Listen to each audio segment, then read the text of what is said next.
Nastao u zaleđu i okolini jedne od najljepših plaža naše obale, biser barskog i crnogorskog turizma odavno je poprimio izgled urbanog mediteranskog gradića. Investiranje u razvoj mjesne zajednice Spič Sutomore jedan je od prioriteta lokalne vlasti, o čemu najriječitije govore brojne vrijedne investicije koje su realizovane u protekle 4 godine. Osnova turističkog razvoja je kvalitetna infrastruktura, pa su prioriteti bili usmjereni upravo u projekte vezane za vodovodnu i kanalizacionu mrežu i saobraćajnu komunikaciju.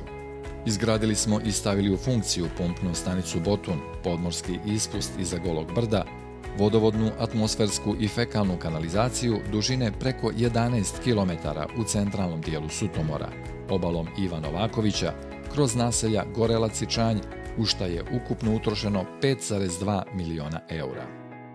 Podvožnjak za naselja Rutke i Gorelac koštao je milion, a pored pješačke pasarele na Jadranskoj magistrali izgrađene su i rekonstruisane brojne saobraćajnice. Projekat novog trga i šetališta, vrijedan gotovo 5 miliona eura, a koji je u prvoj fazi realizacije, daće novi i savremeni izgled jednom od najpoznatijih crnogorskih ljetovališta. Od 2016. godine do danas u razvoj mjesne zajednice Sutomore, opština Bar i vlada Crne Gore investirali su 8 miliona eura.